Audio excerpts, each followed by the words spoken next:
Today, around 90% of women giving birth experience some kind of mental or physical difficulties. And it's obviously wide range in the scope. You have the expected difficulties of sleep deprivation, breastfeeding complications, Mhm. anxiety.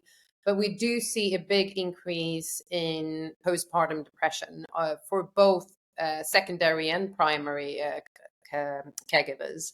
And Mhm. today, around 80% of women with postpartum depression go undiagnosed. Welcome to FemHealth Founders, the podcast spotlighting founders, funders, and innovations in women's health. I am your host, Maryann, impact investor and founder of FemHealth Ventures. Let's dive in.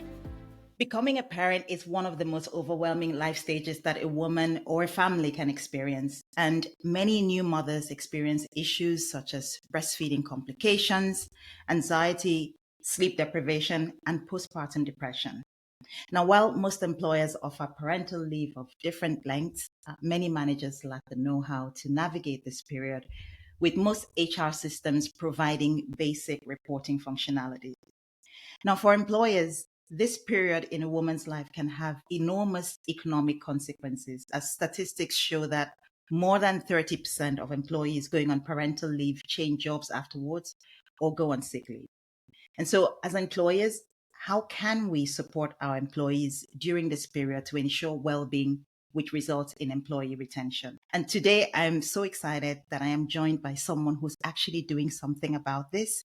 I'm here in the studio with me is Astrid Gyllenkrok, who is the co-founder and CEO of LEIA, which is a Swedish startup on a mission to support the next 1 billion parents by digitizing the parental journey, offering AI-powered support at a time when parents need it the most. Astrid, welcome to the show, and I'm so excited to have this conversation today with you.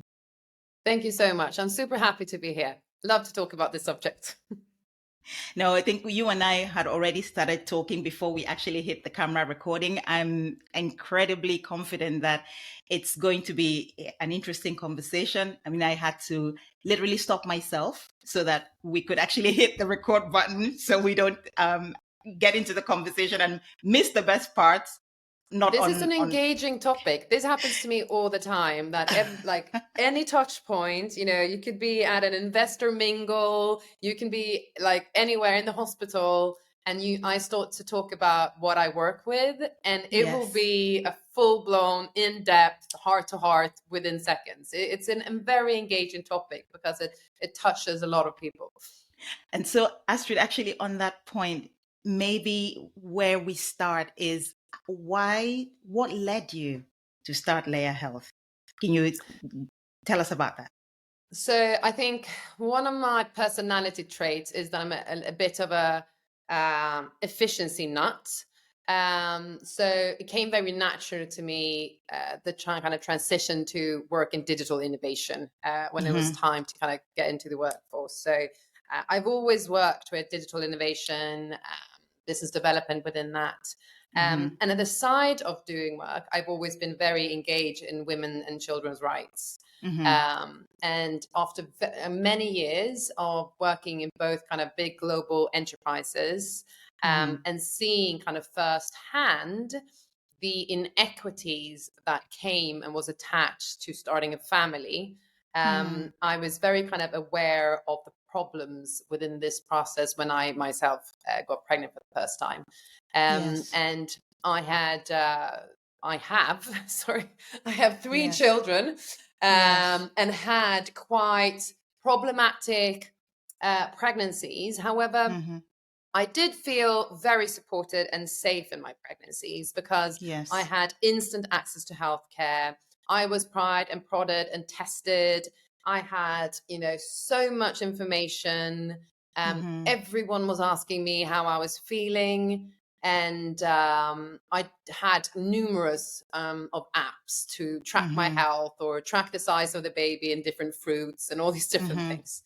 And so much of my focus was on the goalpost of giving birth. Once I gave birth, I was kind of shocked to see how all that support, all that information, all that education quickly shifted to the child. Me as a new mother felt very kind of isolated and alone in my experience. I had no understanding and knowledge whatsoever about the postpartum recovery. It wasn't even something I really kind of had thought about before. So I remember just feeling I had a long and not complicated, but a very long and drawn out birth. And I remember just waking up feeling I had been hit by a bus. I felt like I had been in a major accident.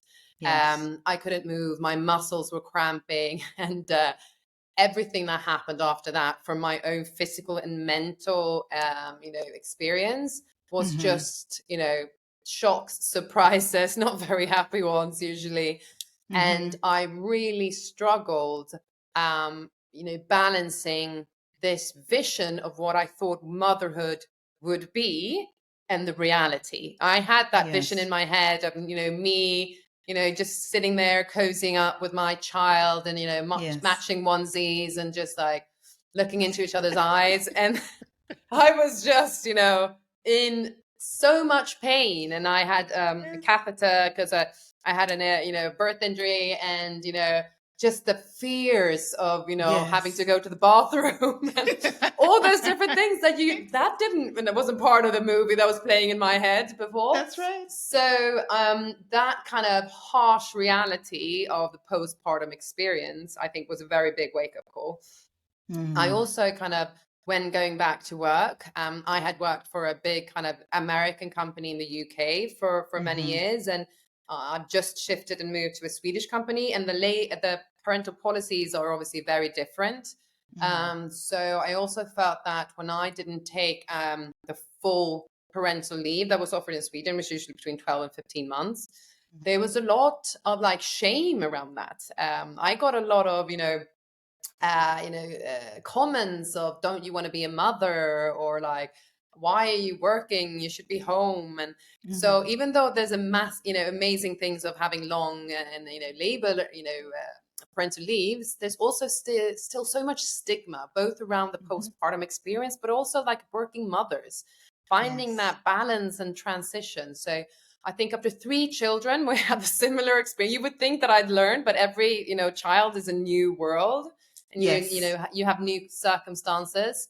I just felt like, having also worked at that point with running a tech startup, I was like, this is a very bad user experience. This should not, like, this could be optimized in a very different way, from from an educational point of view, from a societal point of view, from a healthcare point of view, from an insurance point of view, and definitely from an employer point of view.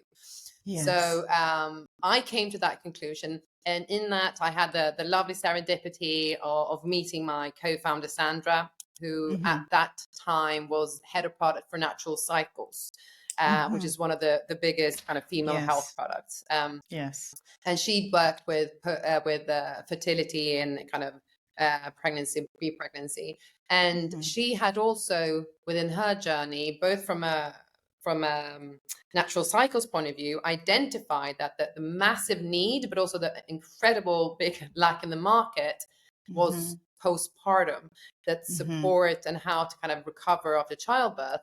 And unfortunately herself, she had also had experiences with birth injuries for both her children. So she had experience being, bobbed around the healthcare system for 4 or 5 years, hundreds of healthcare visits before she even was diagnosed. And as a consequence, they surgically removed her tailbone, and now she will live with her injuries for the rest of her life. And that was because they weren't identified in time.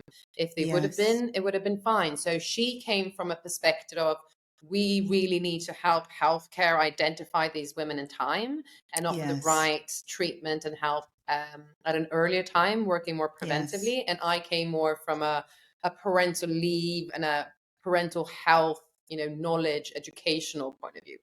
And we understood that, women are stronger together. So we took our kind of ideas that we're building separately and said, let's do this together.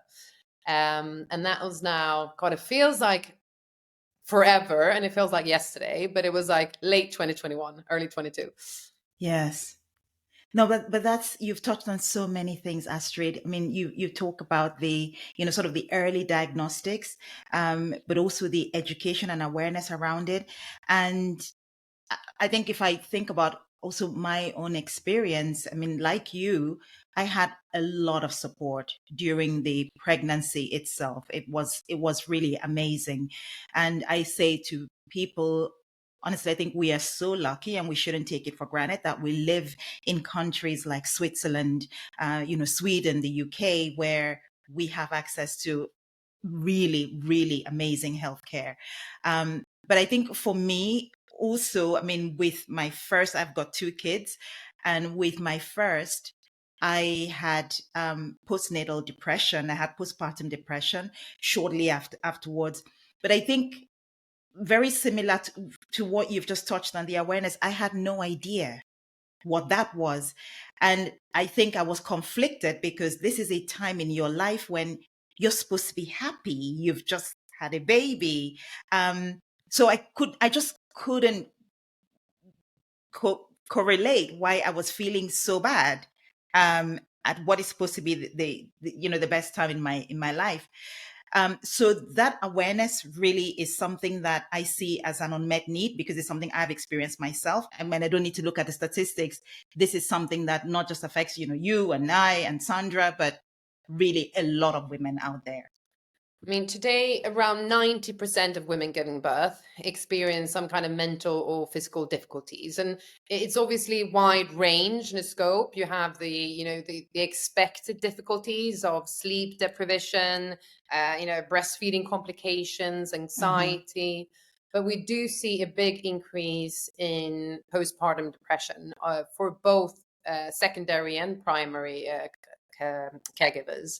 And today, around 80% of women with postpartum depression go undiagnosed. And to your point, I think there are a lot of variables to why that number is so shockingly high. I think postpartum care today is incredibly offline and underserved in other areas where kind of technology and digitalization is really, creating much more kind of seamless and patient-centric journeys. Usually a lot of women don't go to their postpartum checkups because they don't understand how important they are. I think around 50% don't even go to their postpartum checkups. Wow. And a lot of the checkups, again, tends to focus on the child's development. I think also from an educational point of view, we see a lot of women get their education either from, hospital sites or, medically validated, but very generic information, or they go to, social media. And we all know that you shouldn't be listening to Dr. Google because that will definitely increase your anxiety. So we saw that there was a massive lack also of finding a much more kind of personalized source of education that you could trust. I don't think there's any other life stage either that people love giving advice. So which can be, fantastic, but it could also be like, I've got, 3 different advice for this one problem I have. And so we found that when we were building our first product, which is a postpartum health tracker, we were like, it needs to be data-driven. It needs to be incredibly personalized so that you not only can kind of educate yourself about your postpartum recovery, but you can also kind of personalize it to optimize the positive health outcomes, because what works for someone might not work for you. And it's all about kind of using the tools that are actually used today in healthcare, but digitalizing it and making it much more kind of user-friendly so that you not only use them, but you actually understand what they're saying. So for instance, just taking postpartum depression. So what we do is that we built in different screenings for postpartum depression in the product. We have it already in pregnancy, because if you've had any kind of problems with mental well-being before, then you have a 60% higher chance of having postpartum depression, or if you've had postpartum before. So we screen you already during pregnancy, because you can enter the app around kind of second or third trimester, direct to consumer. But then we also both build in like a full EPDS, which is the Edinburgh Postpartum Depression Scale, which is used by healthcare today to score you. in different parts of the app. But what we also do, because the way that women use the app is that they do the daily check-in. So we ask you quick questions about your mental, physical, and sleep health. And based on that data, we build your data profile and build an optimized recovery journey for you. And if you, within that, we've also built in different kind of red flags systems. So for instance, if you've logged that you haven't slept for, 4 days, or you've cried every day for 4 days, we know that can be a trigger for postpartum depression. So we will then send you another screening. And this could happen week 2, and it can happen week 15, and it can happen month, 9. It depends, because to your point, generic information tells you that this is the phase where it happens. And if it doesn't, then you don't really think about postpartum depression. But the truth is that it can happen at any time. Like you said, it's postpartum depression or trauma. So it's important to follow the user and find these risk assessments throughout the whole journey. But at the same time, start to visualize this journey, because I tend to kind of liken it with breaking a leg. Anyone who breaks a leg, that you will have to have a cast on for 7 weeks for the bone to heal, and then you have to have rehab to build up your strength. And if you're still limping after 3 months, then obviously something is wrong, and you will go and you will see your doctor. And it's the same when it comes to childbirth, because at the end of the day, you can talk about the magical of life and all this, but it's a very big physical trauma that your body goes through. It doesn't matter if it's a C-section or if a vaginal birth. This is a you've built a human inside you and pushed it out your vagina or through your stomach. That's a massive, but you're not a patient. So you don't have that kind of rehabilitation in that sense. And people have the perception of women have been doing this forever. What's the problem, right? Yes. And then I tend to say, yes, but people have been breaking their legs forever as well. But you wouldn't be happy with, with me, hitting you over the head and sawing off your leg. You have to innovate. You have to, make it better and, optimize it all the time. And that's one of the issues with women's health. I know, obviously, but, the lack of funding, the lack of data, the lack of research, the lack of innovation in this space. And I think postpartum health has been incredibly underserved in that sense. So it's all about building those data points as well. So not only personalizing the journey, but what was so important to us was to really build a holistic and real world data set of what does postpartum period actually looks like, and what are the consequences and costs to society. Because just in the US, untreated postpartum depression is a $24 billion cost to society every single year. But until you put a price tag on something, people are not prioritizing it from a societal or employer, point of view. So absolutely, I think it's really important from an educational point of view to both take the micro but also the macro perspective of educating women to take educated choices about their body, and understanding that this too shall pass. This is a process. And there are tools and things that you can do to optimize your recovery, but you will sleep again. You will feel strong in your body again. But you need to do these different things that are incredibly boring, such as Kegel exercises. They're boring, but they are incredibly important for your pelvic, recovery. So absolutely, it's education from every single user, but also educating about what are the consequences if we do nothing.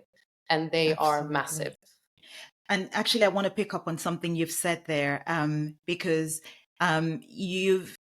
LEIA is positioned at the intersection of AI, healthcare, and also workplace benefits. And I want to touch on that a little bit, really from the perspective of, a leader in organizations. I think for organizations, it's so important that employee retention is really an important thing. The cost of not being able to retain good talent is incredibly high for employers. So that's something that I'm very interested in. LEIA is positioned, as you mentioned, direct to the customer, B2C, but you also have a B2B. Yes. So the way that from a revenue perspective, our focus is B2B. but we are available to download on App Store and Google Play.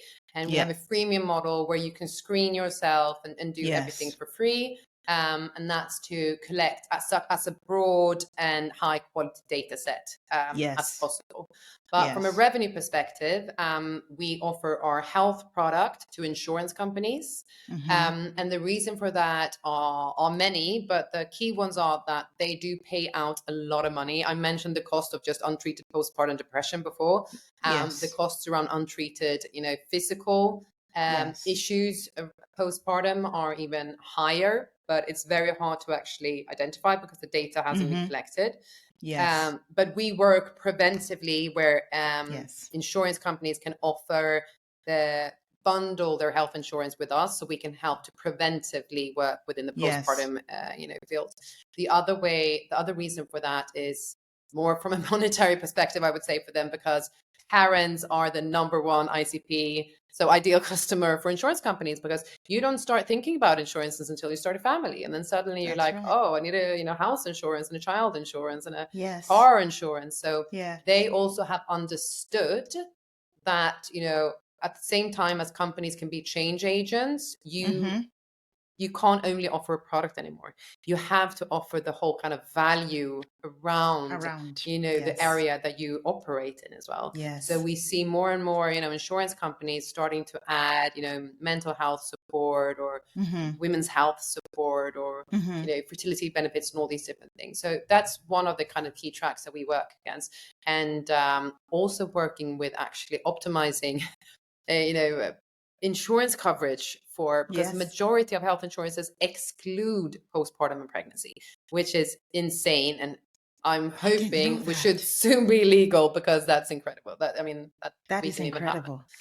But in the day and age political that we live in now, I'm not surprised by any of these anymore. But we work actively of trying to include these and for insurance companies to understand the cost benefits of doing that. But the second part that you were mentioning was actually that we have a parental leave solution as well, that both includes the postpartum health and parental health, because we offer it to both a primary and secondary caregiver.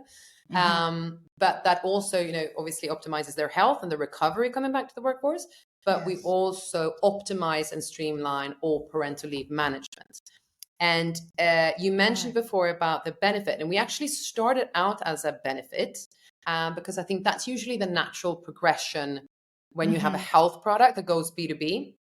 But we quickly learned that even though we knew that the ROI was very big, unfortunately, benefits can be quite, the market can be quite volatile in a sense that the second the market goes down, employee well-being is usually the first thing that's getting cut.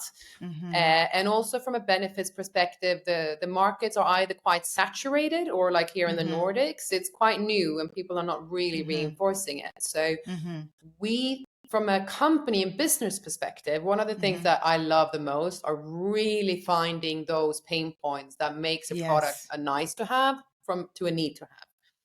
And the way that happened is that we started to understand, how the lack of systematic support structures in postpartum was creating massive health inequities.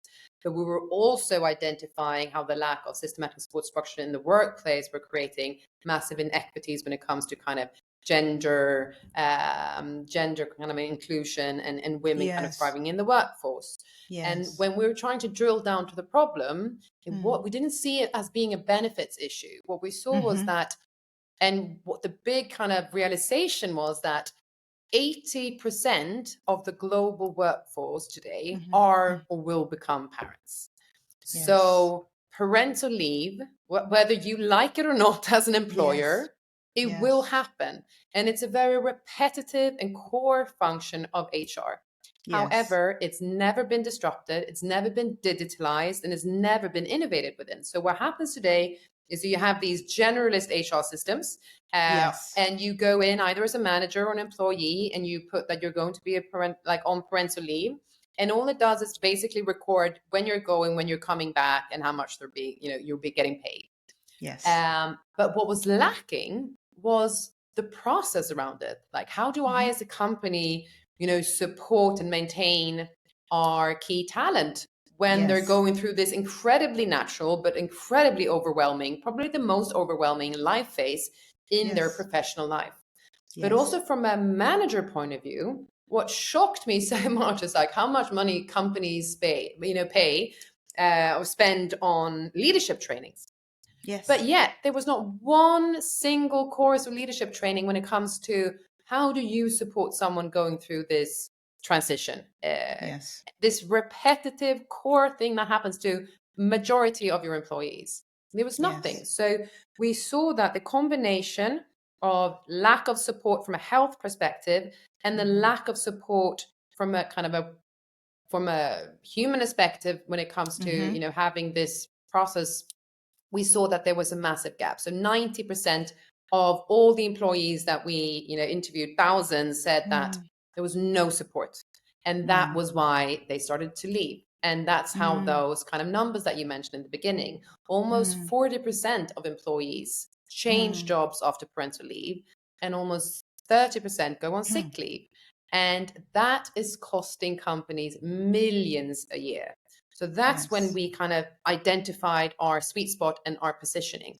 And we almost moved from the narrative of, support your employees' well-being, which is the core, what we're going to do, to optimize a recurrent process and save money. And when that happened, that's when we start to get clients. And we see it as a Trojan horse of one kind, because we're all about, increasing well-being and changing the narrative around parental well-being. But we also saw the way to do it was to find something that would optimize a recurring process and save them costs, because that budget they always have. Yes, that is fantastic. And I think, with companies saving money, with identifying exactly who has the problem and who will pay for it, being the company, to solve a problem that they have, you are also able to, deliver on your core narrative, which is supporting the well-being of the employee, because in turn works for the employer. 100%. And that's our long-term plan to, support the next 1 billion parents into the transition to parenthood. And that, that's a lot of different stages, because that you have, the initial stages, and then you have, the parental leave stage, and then you have, don't get me started on, when you have teenager, and then it's caring for elderly parents, I think that the fact that 65% of employee burnout statistics are reported coming from parents is a very strong indicator that this balance is not in place. And companies like where we are now from a market and from a competitive perspective, they shouldn't really risk losing key talent by not having these core functions in place. But also from an employer branding perspective, we hear so much more from our customers that people actually in the interview process are already asking things like, how will you support me if I choose to start a family? Or, is this a company that you can grow in? And not only having a yes or no, but actually how are you investing in that? Because a lot of the companies that we work with, they either have a majority of women, so it's a very clear cost, efficiency exercise for them. But the majority, I would say, are companies who are struggling to both attract and retain women when it comes to higher leadership. And that's because they don't have those structural support systems in place. And it doesn't matter if you spend, a lot of money trying to recruit women if you don't have the tools to retain them, if you don't understand, both from a women's perspective, but from a parental perspective, what are the challenges in these life stages, and how can we build a company that allows our employees to grow? Yeah. So I think if you were to go back and do this again and build LEIA all over again, what would you do differently? And I'm asking this really from the perspective of the challenges. What challenges have you faced? And maybe you could elaborate a little bit into what you would do differently, but really from the point of view of, say, other entrepreneurs who are coming into women's health. Women's health is so underfunded. There's so much innovation that needs to come in to close the gap. So how can we encourage other people, founders, to come into women's health? So maybe you could tackle that from your experience. I mean, from my experience, this is my second startup, and I think the biggest barrier for me was to really kind of break down my previous perception of what entrepreneurship was from the get-go. I think I saw, the standard entrepreneur, Zuckerberg, some kind of, bro, working 24/7, and living for the company. And, as a mother of three, I was like, I can't do that, and I got that. So I think that was my biggest barrier in the beginning. And I did actually, when I started talking about the fact that I want to start my own company, I did get a lot of like, but don't you want to be a good mother? So it was always out of the context of either or. Either you start a company and you become a good entrepreneur, or you're a good mother. So I think that was my greatest barrier. So I think that the first thing I always tell anyone who wants to start a company as a woman is like forge your own path. Like, do not believe in these old narratives. The biggest successes comes from something, doing something different. And I think letting go of that stigma and letting go of those kind of preconceived visions of what an entrepreneur should be. I mean, we believe in a lot of health balance. As a company, we always say that family health always comes first. And I think you have to live that as a company. And so I think it's that. And I think it's also letting go of any fears of failure, because that will come for sure. And that's how you'll learn. And I see a lot of women have these, fears of failure because they have, in Sweden, we call it little Miss Do-Good or syndrome, you always have to, achieve higher, be better, be stronger to be able to play on the same play field as the men. And I think that's such a damning way of looking at it, because then if you're afraid of failure, then you're not going to take the decisions that you need. To be able to kind of really create something amazing. And I think for me, 100% it's the failures that has taught me the most and been the best kind of trajectory for LEIA. So I don't know if I would do something different, because I've made so many mistakes in these last couple of years, right? But they have all taught me something really important. And I think that is so, and I think that's also a really good way to look at building a company, because I think it's really important that you also have an understanding of how you work and where you thrive. And I think if you, like me, thrive in uncertainty, then having a startup, and specifically like us doing something new in a new market, then that's going to be a really fun experience. But if you don't thrive in uncertainty, then maybe, having a different role or being in a scale up or not a startup. I mean, I think it's important also to understand that it should be something that you feel that you thrive in, that it gives you joy, that, challenges you. So I think it's really good to look in and also am I doing this because everyone says it's the big thing? Or am I doing this because I truly don't feel I have a choice? I need to solve this problem and I'm passionate about the problem. But you can't be passionate about the solution, because the solution will change. But if you need to be passionate about the problem. So if you have that mindset, I think that's just go, because there's no there's so that you can write books about do's and don'ts, but you have to find out. You have to find out a lot of them by yourself, and then you have to listen to a lot of smart people, and try to find mentors, try to talk to people that have done what you want to do to try to get an understanding of, of do's and don'ts in that sense. But you just have to jump. I think that's my biggest, just do it. And then everything will, fall into place, or it won't. And then you brush yourself off and you do it again, Astrid, you've shown impressive traction with LEIA. I mean, you've in the time frame that you've built this company together with Sandra, I got it right the first time. In the short time you've built the company up with Sandra, you've worked on identifying a business model. As you rightly said, you focus on the problem and you found a sweet spot. You've got clients. How has the funding journey been for you? Very interesting. So we've done 3 funding rounds and taken in about 2.6 or 2.7 million euros. And the first one, I would say, was the toughest because it was the first funding round I ever did, because my last startup was funded by ESF. So it was stately defunded to working on create more diversity in the labor market.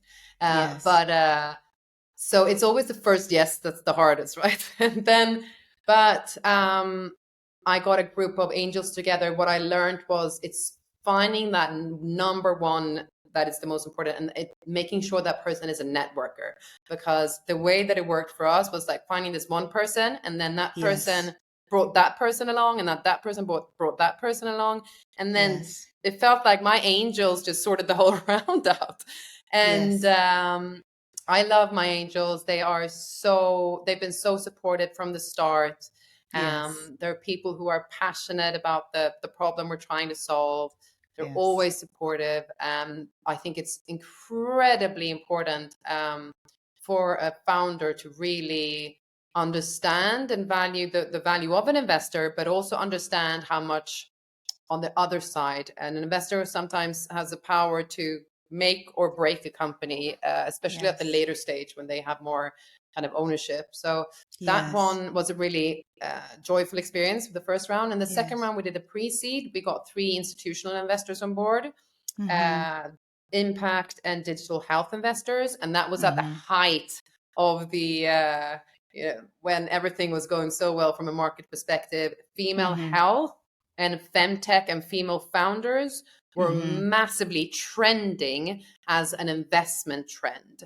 So we were heavily oversubscribed. We had so many investors calling us up, but there was also a lot of investors wanting to tick that box of having either female founders or female health in their portfolio.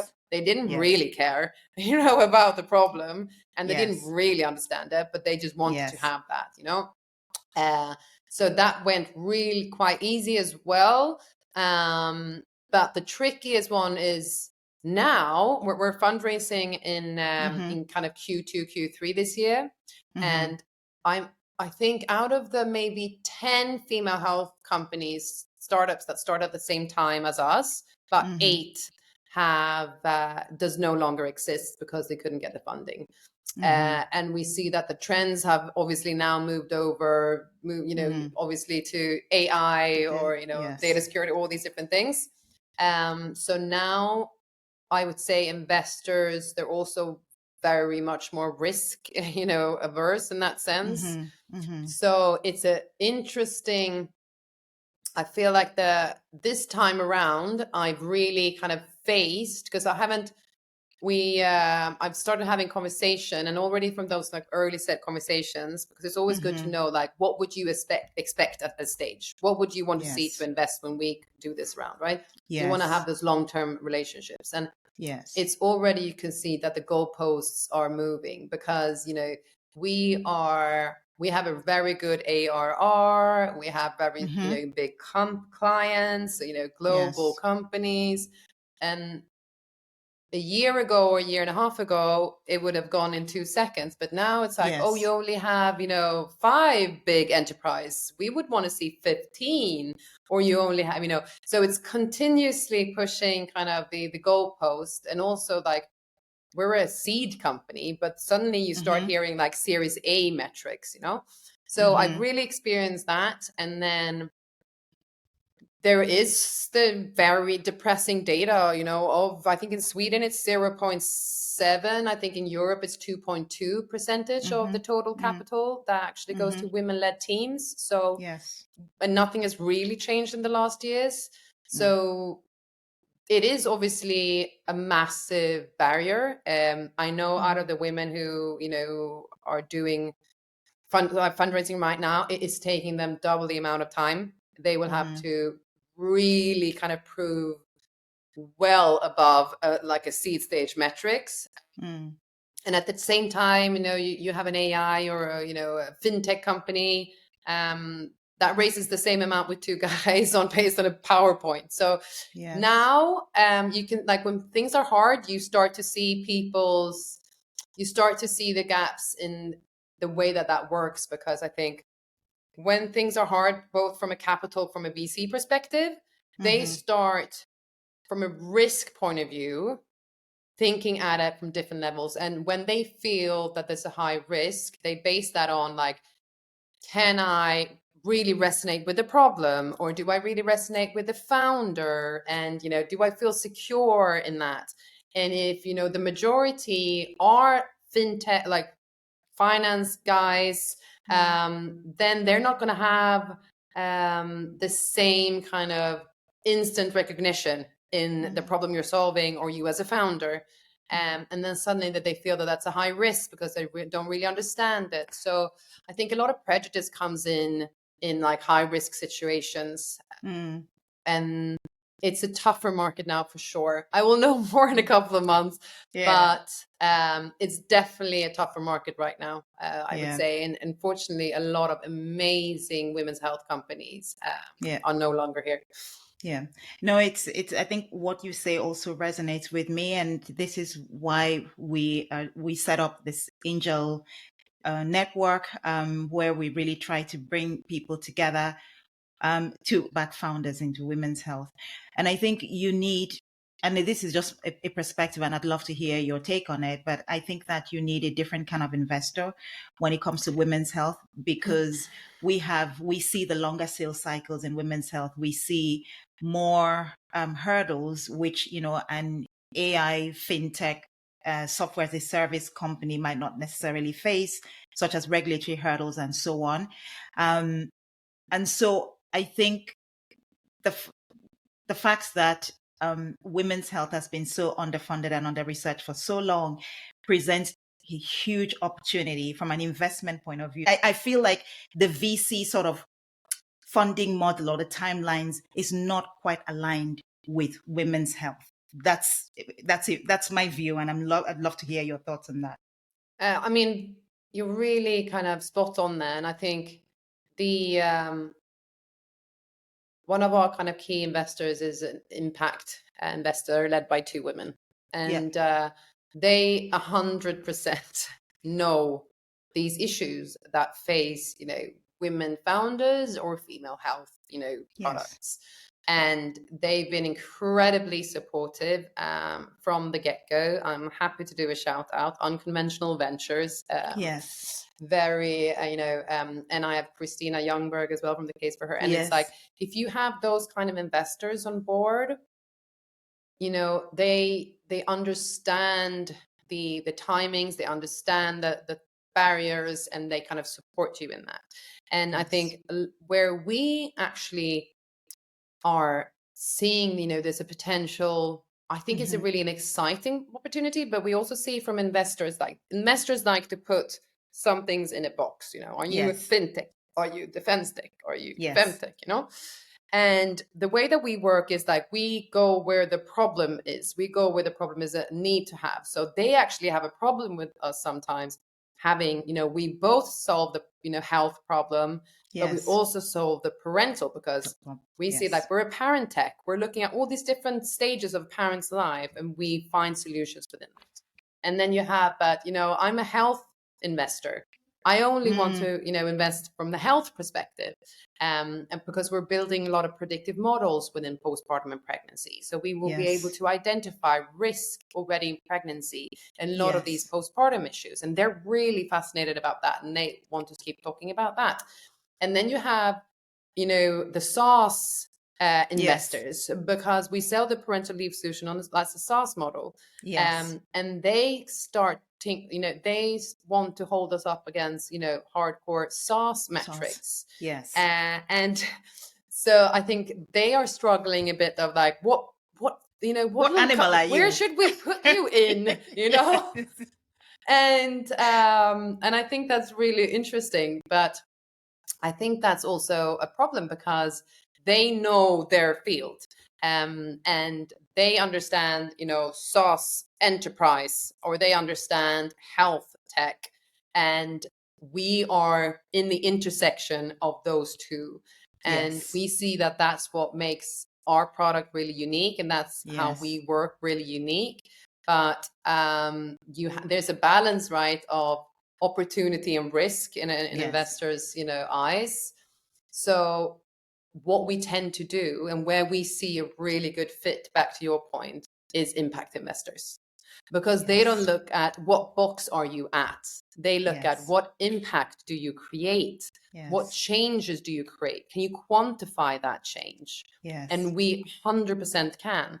And that's where we see our synergies are, where they don't look at like putting you in that box, but they look at what's the actual, like, what are the actual kind of positive health outcomes or positive inequity outcomes that you can drive with these investments. Astrid, it's been amazing to talk to you. I could go on because I have so many more questions in my head. And I think, our audience is really aspiring angel investors. We also have within our community venture capitalists who focus on healthcare, and private equity companies, GPs as well. If you were to speak to our audience, how can we amplify your work? Well, I tend to say that every single investor, every single person or angel, they have the power in themselves also to start to talk about these things. I've never had a meeting with either an investor or a client, or, back to what we discussed, when we first started talking, that didn't instantly go into a very kind of personal conversation, because these, becoming a parent, going through this transition is something so deeply personal. And unfortunately, the majority of us have not optimal experiences in that. And it's the second you give an opportunity to share that, you do. And I've had, this incredible, boss lady, 65 plus investor, and she told me about her experience. And then when she was like, this is the first time I've ever spoken about this. I've never said this to anyone. And I think that's incredibly powerful. So I think just talking about these issues, so people who haven't experienced it understand the actual effect it has. And then the other one, obviously, is that if you're an angel investor that is, part of a company, please start asking these questions from a management point of view. What are we doing to support women in the workforce from an investment point of view, from a structural support point of view? What are the processes? Have you started looking at measuring this data? What's the overrepresentation of women leaving the workforce at our company after having children?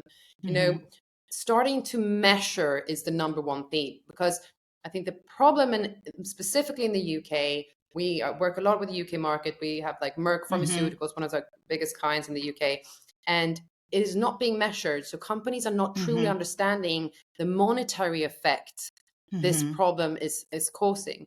And I think there's also a lot of misconceptions of company going, but we have insurance, we have health insurance. But the problem is, if you don't understand that you have postpartum depression, or if you don't understand that you have pelvic dysfunction, you're not going to seek help, and you're going to go years, and that's going to affect you. So you have to combine health insurance, or, all these different private health policies with the educational element both from a macro, from a company perspective, but also from a user perspective.